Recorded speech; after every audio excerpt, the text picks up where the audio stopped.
Hello kids, smart learning चॅनलवरती तुम्हा सर्वांचं पुन्हा एकदा खूप खूप स्वागत. पार्ट ऑफ स्पीचमधील आजचा आपला टॉपिक आहे प्रिपोजिशन. या अगोदरच्या व्हिडिओमध्ये आपण noun, pronoun, verb, adverb, adjective हे टॉपिक्स कव्हर केलेले आहेत आणि ते अगदी सोप्या पद्धतीने आपण सांगण्याचा प्रयत्न केलेला आहे.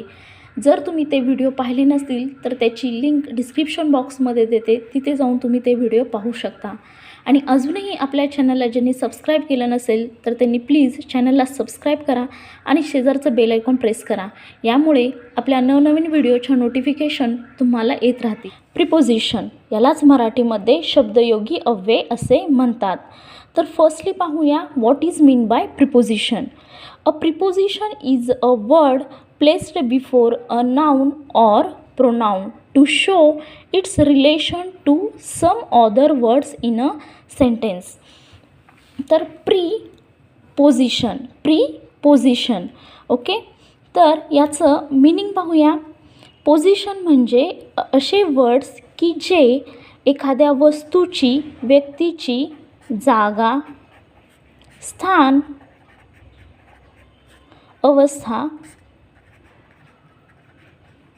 अवस्था दर्शवतात. पोझिशन म्हणजे एखाद्या वस्तूची, व्यक्तीची जागा, स्थान, अवस्था दर्शवतात आणि ते नाम आणि सर्वनाम यांच्या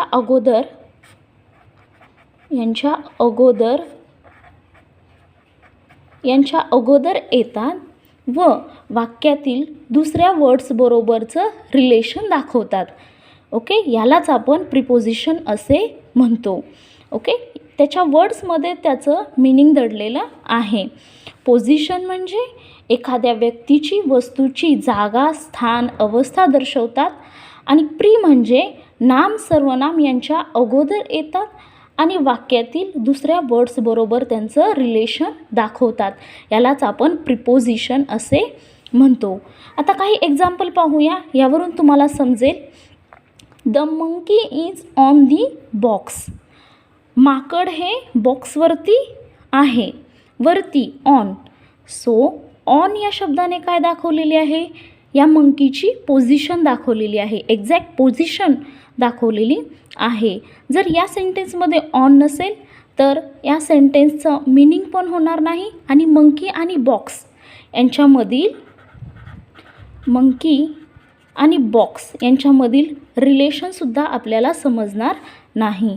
सो या सेंटेन्समध्ये ऑन हे आहे preposition. The monkey is on the box. तर ऑन काय झालं यातील प्रिपोजिशन. नेक्स्ट पाहूया आपण टाइप्स ऑफ प्रिपोजिशन. प्रिपोजिशनचे प्रकार. फर्स्ट आहे प्रिपोजिशन ऑफ प्लेस, सेकंड आहे preposition of time and third आहे प्रिपोजिशन ऑफ डायरेक्शन. तर हे वन बाय वन आपण टाइप्स पाहूया.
तर याचे अजून काही एक्झाम्पल आहेत, जसं की under, against, above, in, on, et cetera.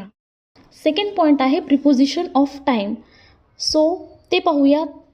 It indicates when an event happens or happen. Such preposition are called as preposition of time. म्हणजेच हे काय दर्शवतं? एखादा इव्हेंट, एखादी घटना कधी घडलेली आहे किंवा घडणार आहे हे दर्शवण्यासाठी आपल्याला प्रिपोजिशन ऑफ टाईमचा यूज होतो. एक्झाम्पल पाहूया. The store closes at 7 o'clock. दुकान 7 वाजता बंद होणार आहे. तर यामध्ये ॲट या प्रिपोजिशनमुळे आपल्याला दुकान कधी बंद होणार आहे याचा एक्झॅक्ट टायमिंग समजलेला आहे. सो इथे ॲट हे झालं preposition of time. Ram swims on Monday. Ram सोमवारी पोहतो. सो ऑन या शब्दामुळे आपल्याला समजलं की राम कधी पोहतो, सोमवारी. सो ऑन हे झालं प्रिपोजिशन ऑफ टाईम. आता तुम्ही म्हणाल हे ऑन, इन हे प्रिपोजिशन प्लेसमध्ये पण होतं आणि टाईममध्ये पण कसं काय? तर हे दोन्हीमध्ये येतात पण त्यांचं मिनिंग वेगवेगळं असतं. ओके, तर त्याचे अजून एक्झाम्पल आहेत in, before, after etcetera. Third point पाहणार आहोत. Preposition of direction. It indicates direction in which someone or something comes or goes. Such preposition are called as preposition of direction. हे preposition of direction काय दर्शवतं की एखादी व्यक्ती किंवा वस्तू कुठल्या दिशेने जात आहे, येत आहे हे दर्शवण्यासाठी आपल्याला प्रिपोजिशन ऑफ डायरेक्शनचा यूज होतो. डायरेक्शन मीन्स दिशा, म्हणजे हे आपल्याला दिशा दर्शवतं. Preposition of direction. त्याचे एक्झाम्पल पाहूया. The boy is going to market. मुलगा मार्केटला जात आहे. सो यामध्ये टू, मार्केटला जात आहे. सो टूमुळे आपल्याला समजलं की मुलगा कुठे जात आहे. सो टू हे झालं preposition of direction. The boy is coming from the market. मुलगा मार्केटमधून येत आहे. सो फ्रॉम येत आहे. सो फ्रॉम हे झालं प्रिपोजिशन ऑफ डायरेक्शन. मार्केटमधून येत आहे. सो टू अँड फ्रॉम हे झाले अपोजिट, एकमेकांच्या अपोजिट आहेत. सो अजून काही याचे एक्झाम्पल आहेत जसे की to, into, of etcetera. तर अशा प्रकारे आपण 3 टाईप्स पाहिलेले आहेत. Preposition of place, preposition of time and preposition of direction. तर याची काही प्रॅक्टिस आपण करून घेणार आहोत.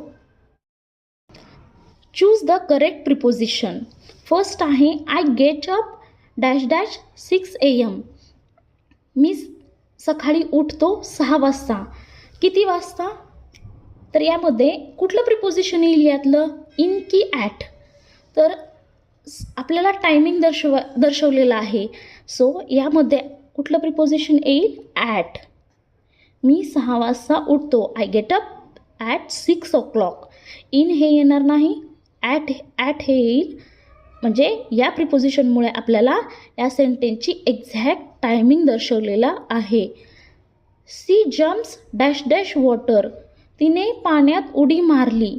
सो इन येईल का इथे? नाही. इन टू, आतमध्ये, च्या आतमध्ये असेल तर इन टू येईल. Into the water. He is interested dash dash dancing. He is interested in dancing. तिला नाचण्यामध्ये इंटरेस्ट आहे. त्याला नाचण्यामध्ये इंटरेस्ट आहे. He sits dash dash me beside. Beside means च्या शेजारी. तो माझ्या शेजारी बसला. Okay. I found this bag dash dash the door. मी बॅग शोधत आहे डुअरच्या पाठीमागे. सो बिहाइंड येईल. बिहाइंड मीन्स च्या पाठीमागे. बॅग कुठे शोधत आहे? डुअरच्या पाठीमागे. I asked him to switch dash dash light. आता इथं ऑफ का हा ऑफ येईल? So OFF. ऑफ मीन्स बंद करणे. Next, exercise is a good dash dash health. Exercise is good for health. व्यायाम हा शरीरासाठी चांगला आहे.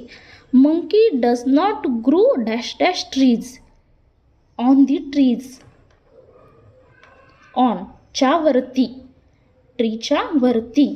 अशा प्रकारे आपण हे एक्झाम्पल काही पाहिलेले आहेत. आय होप तुम्हाला हे प्रिपोजिशन समजले असतील आणि त्यांचा यूज करायचा हे पण समजलेलं असेल. तर आय होप हा व्हिडिओ तुमच्यासाठी हेल्पफुल असेल. तर प्लीज अनेकांपर्यंत शेअर करा आणि असंच आपल्या चॅनलला लाईक करा, शेअर करा अँड सबस्क्राईब करा. थँक्यू.